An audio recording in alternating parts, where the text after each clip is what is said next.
What is up guys, Cruise Designs here, and this is part 5 in my intro tutorial series, the last part, and today we're going to be working in After Effects. As always, if you haven't watched parts 1, 2, 3 and 4, I really suggest you go and watch them. I'll put a link in the description. But from last time, you should now have a folder full of PNG images. Each image should be a frame in your animation, and if you haven't got this, then go back and look at part 4 and make sure you followed all the steps correctly.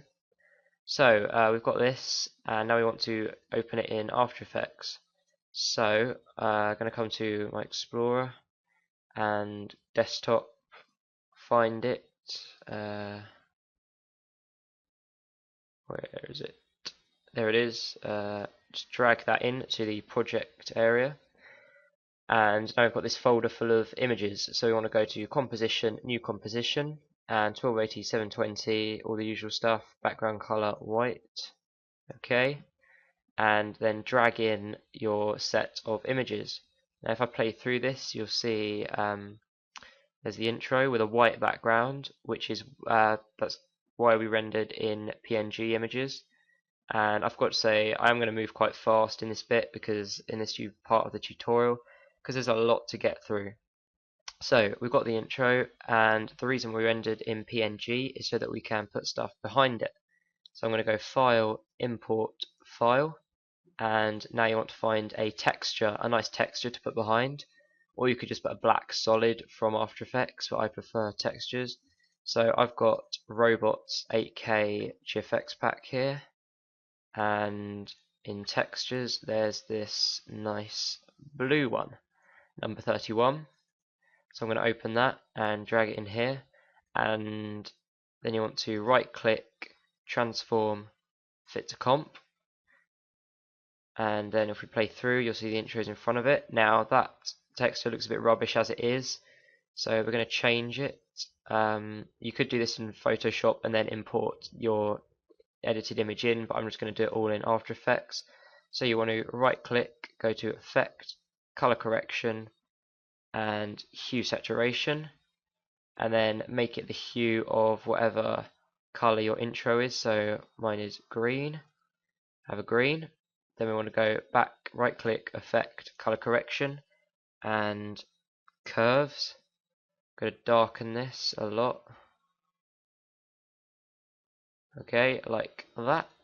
And then we're going to, last time, right click, Effect, Color Correction, and Levels, and drag the white in like that.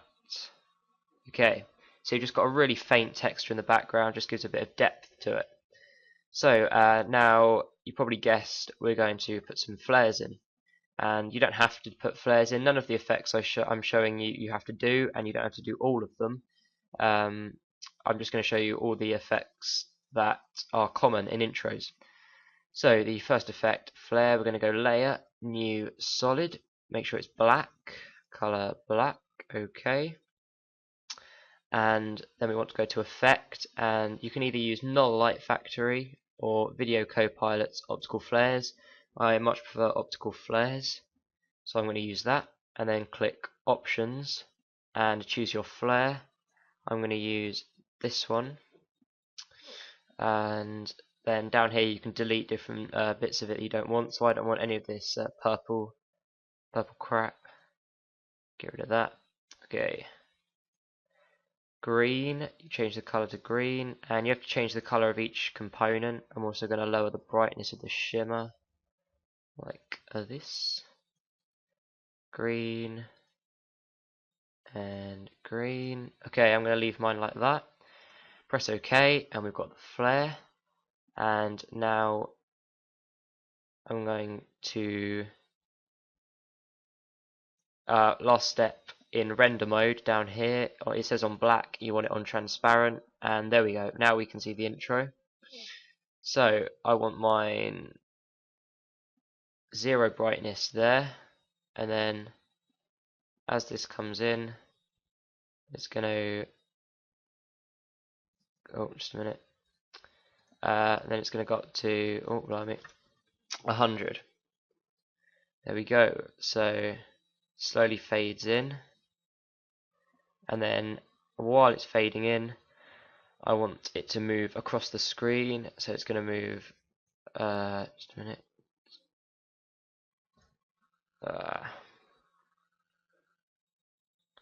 here, okay, so we want a keyframe position there, and then move along to about here, and drag that across, and there we go. So now it moves across while the intro is happening, and then I'm going to put another brightness keyframe there, and then fade it out to the end. So there's the first optical flare, fades in, moves across, and fades out. And the you can put another one at the bottom moving across. It's up to you. You can put them anywhere.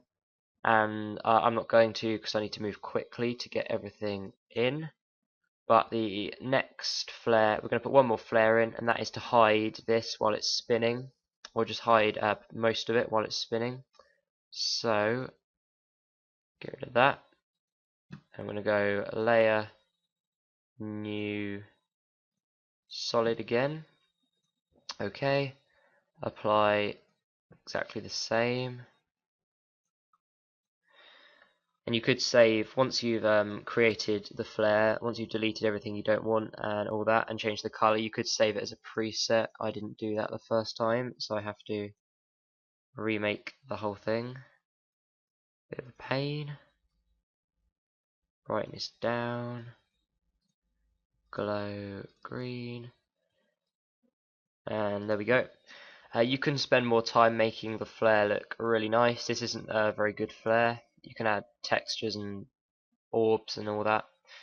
But I'm not going to show you how to do that in this, because this is just the basics. So once again, we're going to go on transparent, and then we need to move it up over the intro, and then as just before it hits, this is going to be on 0 brightness, and then as it collides and spins, we're going to push this up to about there. There we go. And add a keyframe about there.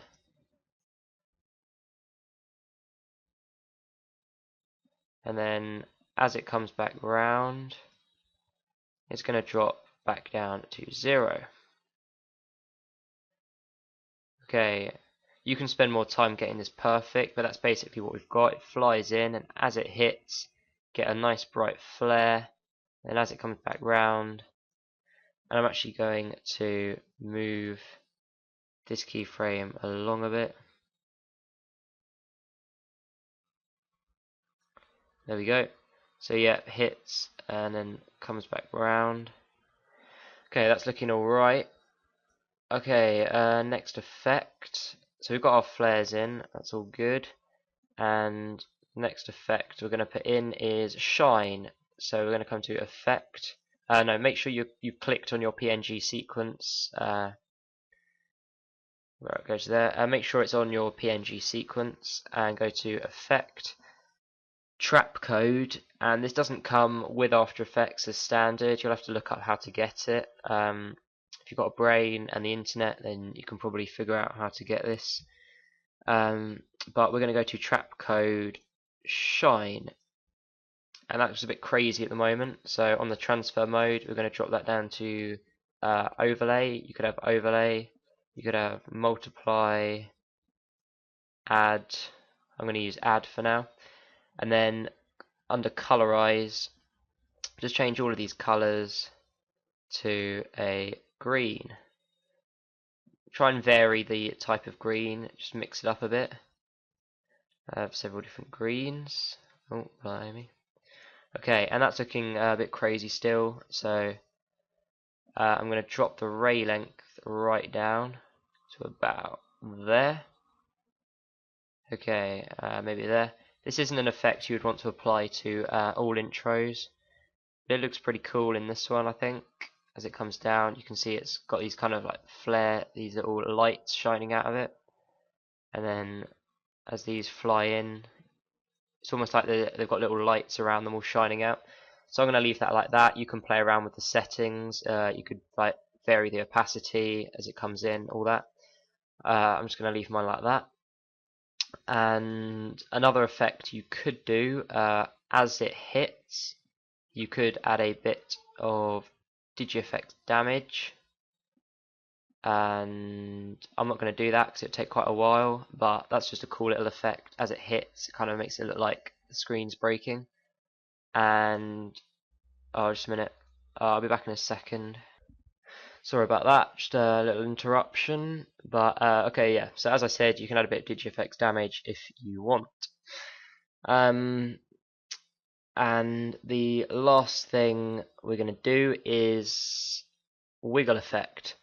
So you want to highlight all of these, everything in here, come to layer, pre-compose, and OK, and that will just kind of group everything, kind of like Photoshop. If you want to go back, you can just double click on the pre-comp and it will open everything back up, but I don't want to do that. Okay, pre-compose. Okay, right, so the next step, as I said, is the wiggle. So if you don't have this wiggle window here, just go to Window and click on Wiggler. So we've got the Wiggler window here, and how you do this is you've got to place position keyframes and then make them wiggle. So I'll show you. So if we click the pre-comp and click P, the first wiggle we want, I think I'll do the text for, oh no wait, we'll do one here, right, as that hits.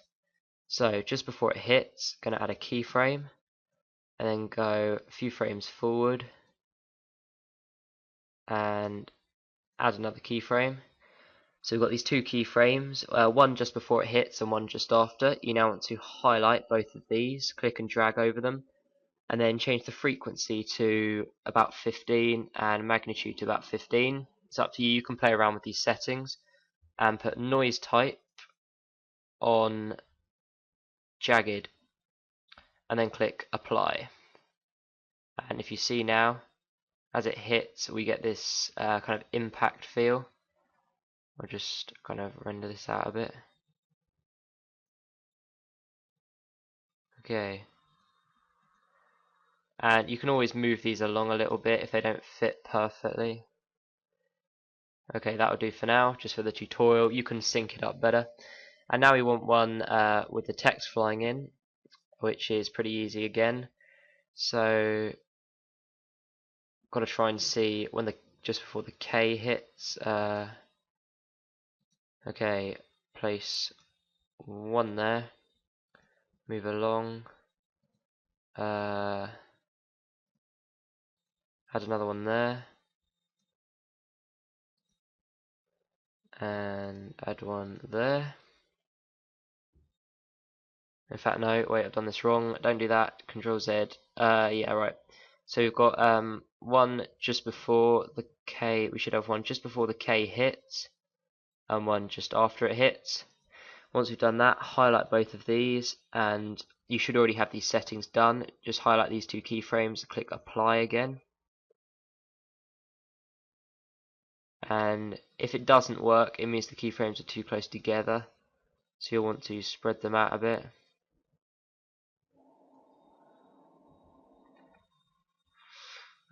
Just a minute.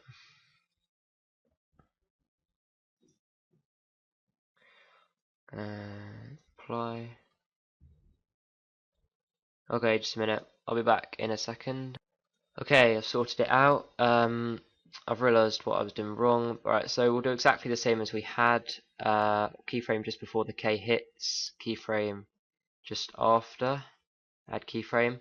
And now, because these are so close together, you want to put the magnitude up, and 50 is actually too much. So if we put 30, apply, and no, that's not enough. I'm actually going to move that one forward. This is a lot of trial and error. Apply. Okay, that's better. That's actually too much now. I'm going to drop that down to 20. Apply. Okay, that's good, right. So,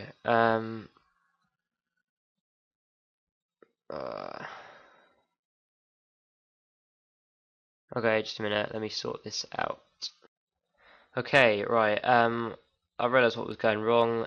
Because I'd already done these keyframes back here, it was screwing it up. So I've deleted them. We'll do them after we've done the letters flying in. This tutorial's kind of screwed up now, but oh well. I'm just going to keep going.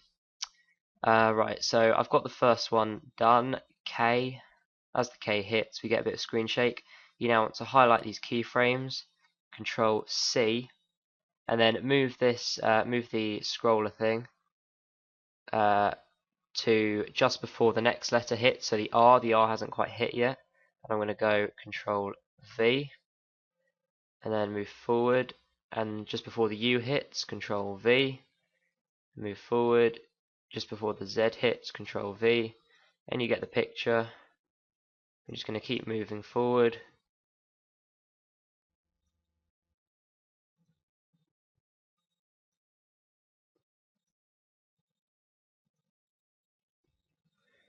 Until all the letters are done.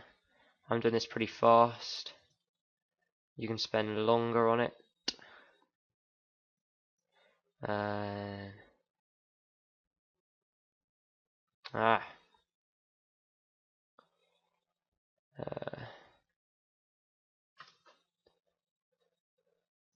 back there. Okay.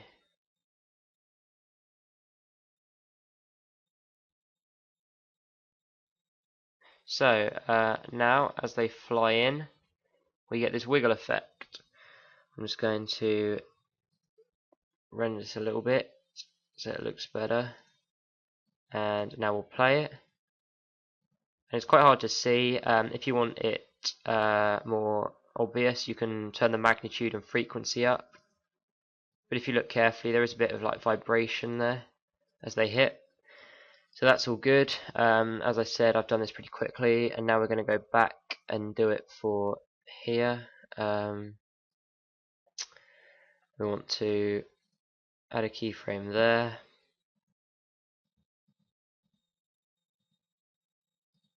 And one there.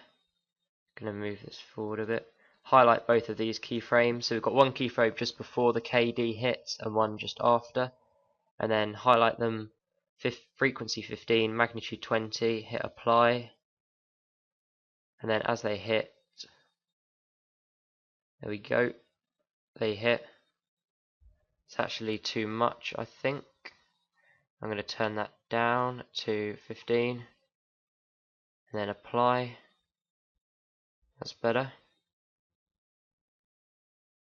Okay, and now as you can see, we get this white edge around the screen, and obviously to fix that, you can just click on the pre-comp, hit S, scale, and make it larger. So as it hits, we get the wiggle. Don't know if you can see that. Well, you can see the box, this box around the screen.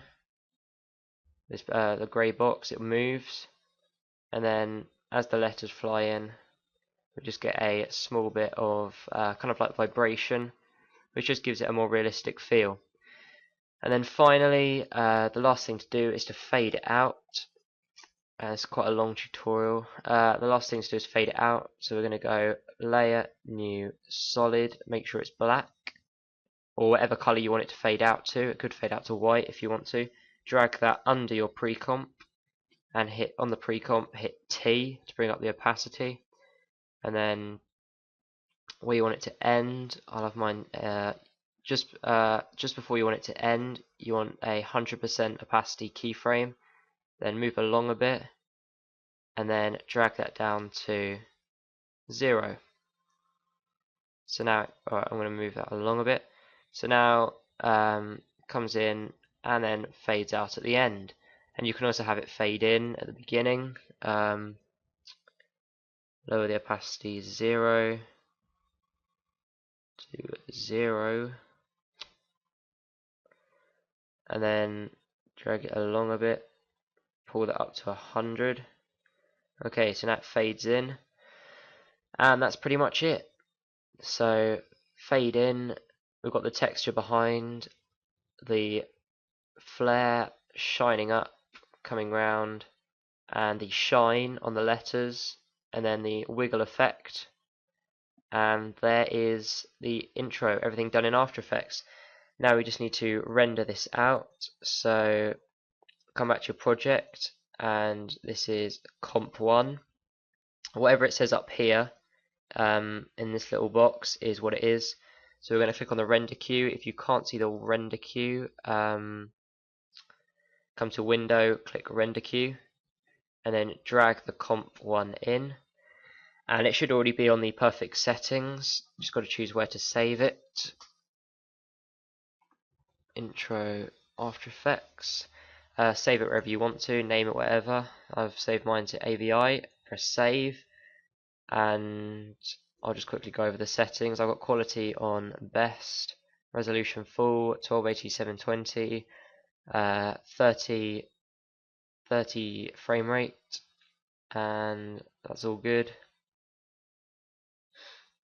And that's pretty. We've got format AVI, and that's pretty much it.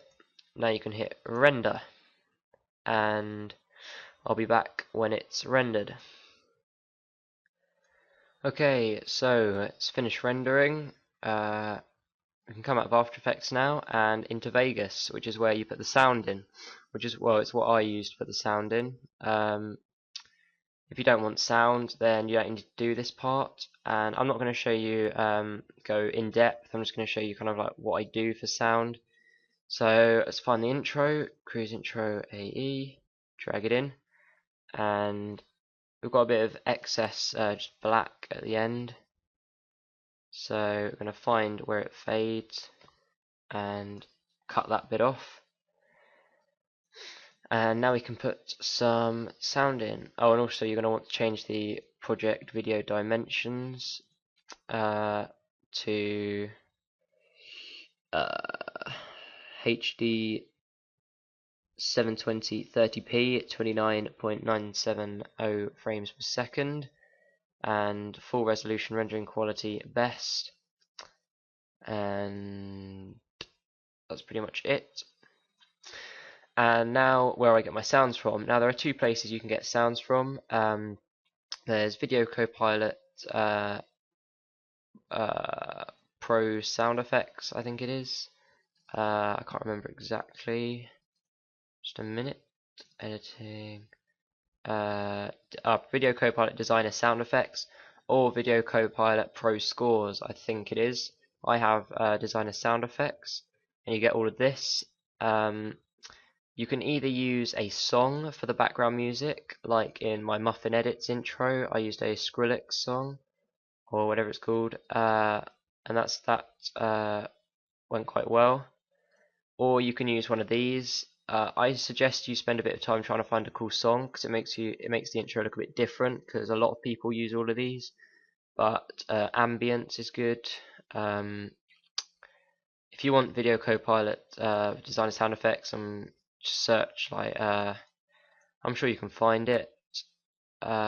Same way you got all of the stuff we've used.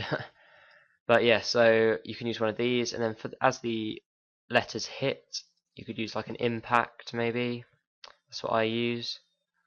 Like a dark hit echo or something like that.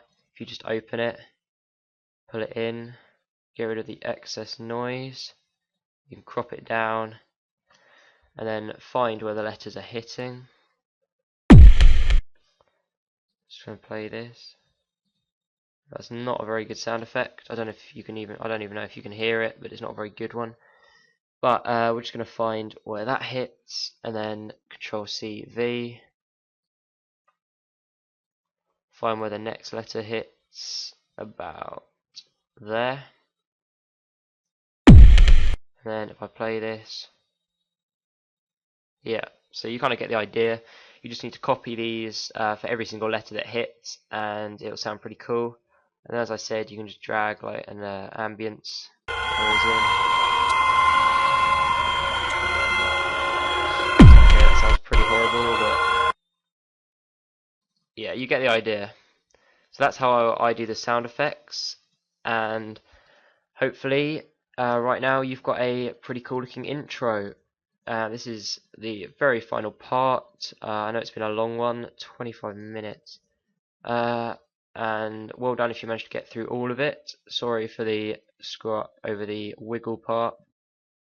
But yeah, all you've got to do now, once you put the sound in, is render it. Render as um, any of these. WMV is one of the best, or MP4. WMV, 6 megabytes per second, 720 30p video. Save it wherever you want and render it, and you have your final intro. So I'm going to put some decent sound effects in here, and I'll play it at the end. Bear in mind, this intro has taken me about an hour, probably, or no, hour and a half worth of tutorial now. I normally spend at least 3 hours, so that's what I suggest you do. Make it look a lot better. This looks alright, but it's not really amazing. A new tutorial that I'll be bringing out soon is for texturing, because in this all we did was put some reflective textures in. If you look at my Muffin Edits intro, there's like this grunge texture on it and stuff. I'm going to be doing a tutorial on how to make really nice textures in Cinema 4D. But apart from that, this is the very last part. I hope you've enjoyed the series, and please comment, rate and subscribe. I've put a lot of work into this series, and hopefully you've got a nice product.